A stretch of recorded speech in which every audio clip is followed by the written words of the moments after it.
Things just got crazy with silver today. Strap up, buckle up, welcome aboard. We're going to go for quite a ride on silver's journey today as we explore.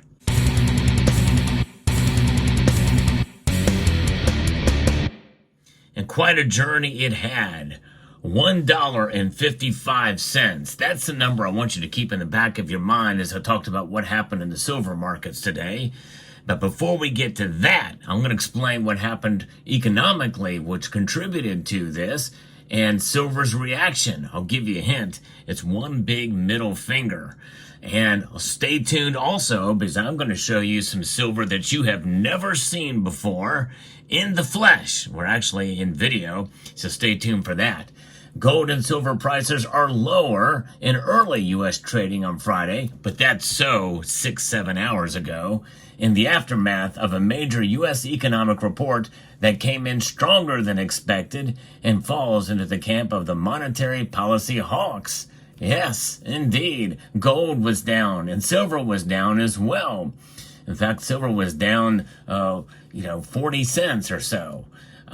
The just released U.S. data point of the week, if not the month, sees the September U.S. employment situation report from the Labor Department report its key non-farm payroll numbers up 254,000 compared to market expectations for a rise of around 150,000.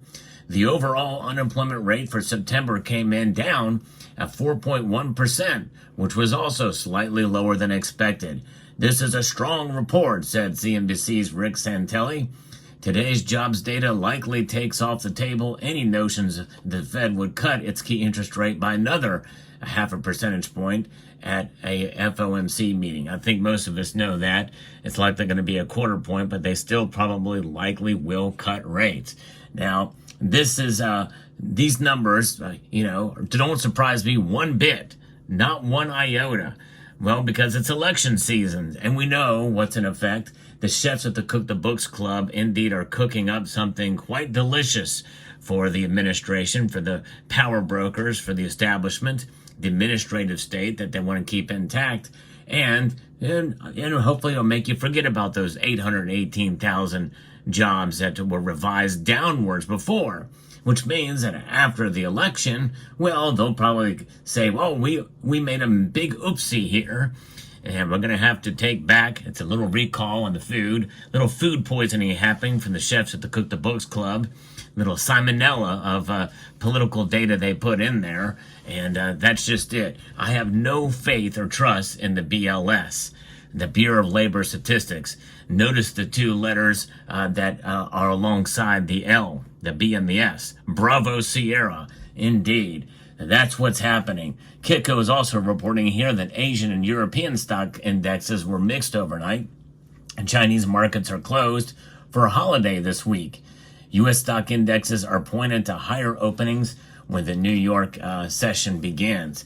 But we know that was at the beginning of the day. But when we take into account what the dollar index is doing right now, well, the dollar index indeed is up. It is up, and up a fairly good clip, 102.48 right now. That's pretty dramatic.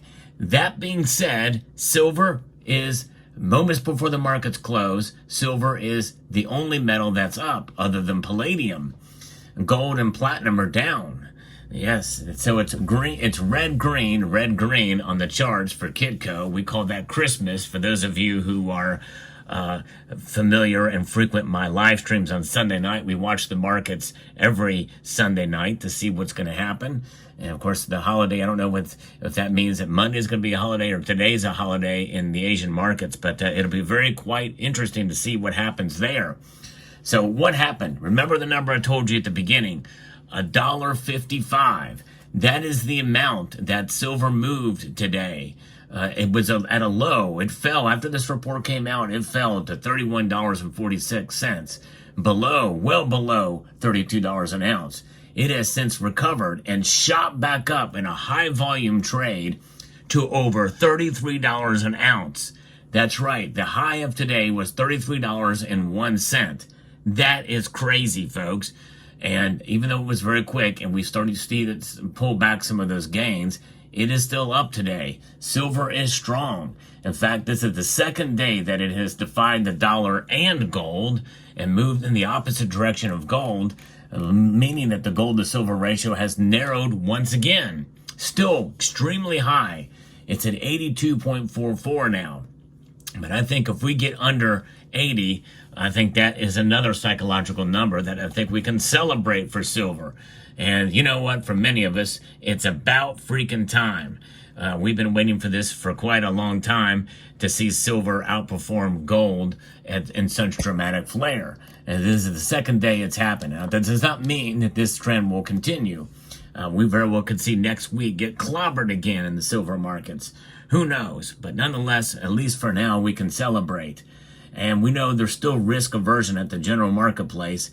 Heading into an uncertain weekend, Israel continues its offensive in Lebanon and has vowed to retaliate against Iran's missile attack that occurred this week. After a remark from President Biden, there is a higher concern Israel may target Iran's crude oil infrastructure, which would likely spike oil prices. Now, we also have to take into account breaking news that the United States has attacked Yemen and Houthi targets there.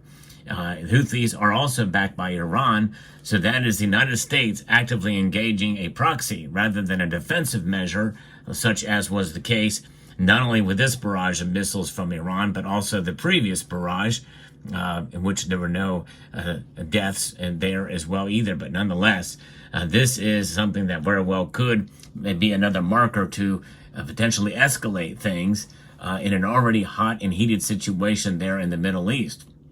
We also have to keep our eye on China and Taiwan. No one is saying that they're going to attack anytime soon, but 2027 seems to be 1 year that they think that could occur. Of course, there was other exercises and things and threats against Taiwan. We also have the situation in Russia and Ukraine, and that is very concerning, still going on there, and that's not slowing down. Stalemate, but there's been other areas and actions and progress by Russia and also by Ukraine and other regions. I don't know about that that Russian territory that's been taken over. We haven't heard much about that, but still, and no news does not necessarily mean good news in the case in that regard. But nonetheless, silver acting as a precious metal today, I think, amazing, defying the odds. But let's talk about the defiance of odds too, especially when it comes to ancient Norse mythology and history. Ragnarok, that's right.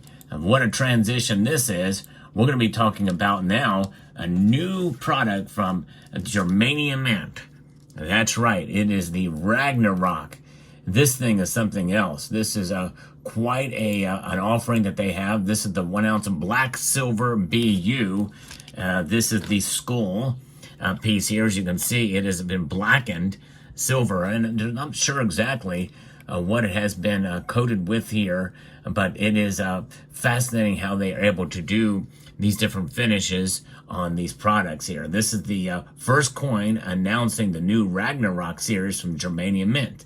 The collection will allow you to experience the mythical end of the world, ending the reign of the gods and changing the hitherto known order. Of course, many people feel we're sort of at the end of times as well, too. But the coin, designed by Kinga Sabatowicz, is issued in the edition of 5,000 pieces.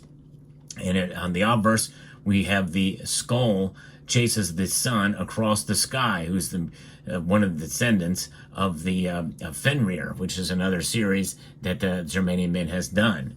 And I'm going to tell you about a relative of skull here in a moment.